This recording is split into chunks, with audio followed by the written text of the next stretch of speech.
As Russia pushes into Ukraine and we mark a year into the invasion, one of the most significant, and Rachel said predictable, but is it, developments has been the growing relationship between Russia and China.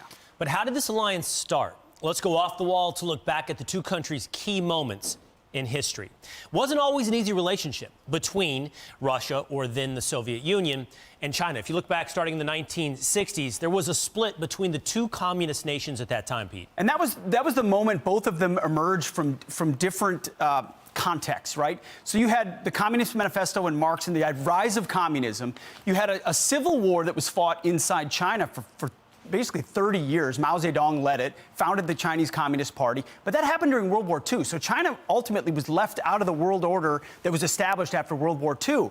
Russia itself also had a revolution in the 1920s, and led by Vladimir Lenin. The czars were kicked out. The communists came in. They founded the USSR, and they were immersed in the Cold War. So by the time you get to the 60s, these two bigger emerging powers, both communists, had a conflict over their border. And then that left the door open to the United States to thaw relationships under President Nixon in the 70s with China. But fast forward to the fall of the Soviet Union in the 90s, and you begin to reestablish what they called a constructive partnership with China in the early 90s. Yeah, I mean, the Soviet Union falls, and Russia starts to look around for friends because they're in a precarious situation. We attempted to reach out even more so to the Russians, hoping they would be pulled in our orbit and in our direction post-fall of the Soviet Union.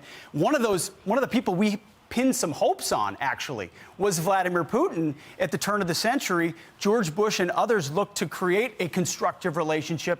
Obviously, that's not the way it went. China's current leader, Xi Jinping, steps in 2013, visits Moscow early on in his leadership of China. And then there is the Russian invasion of Crimea, which begins sort of the first domino to fall in our current tensions over in Eastern Europe.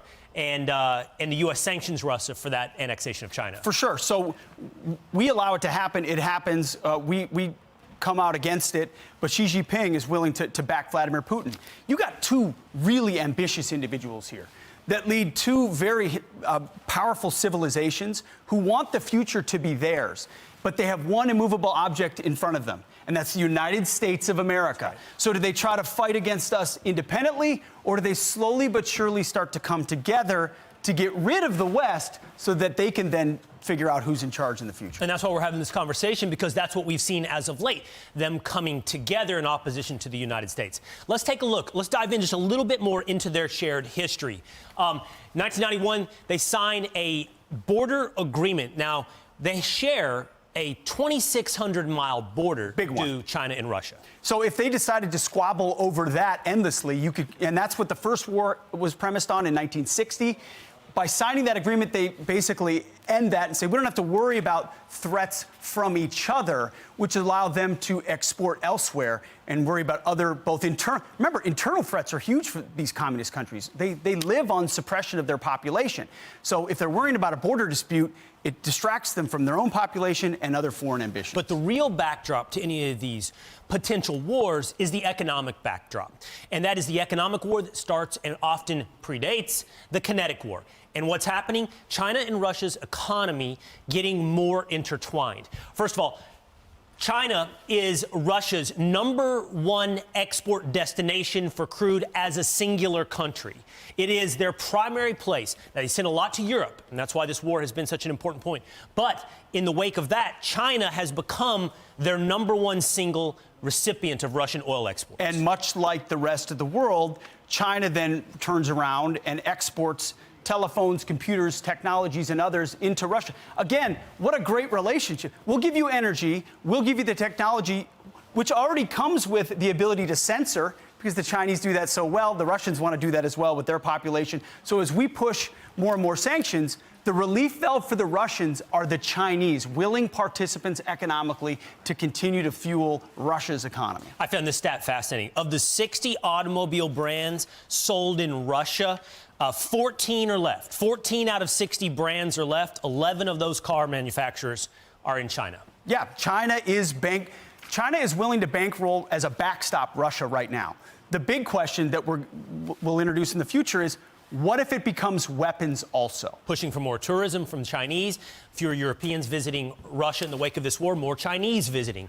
And this is a staggering number. Yeah. 74% of Russians have a favorable view of China.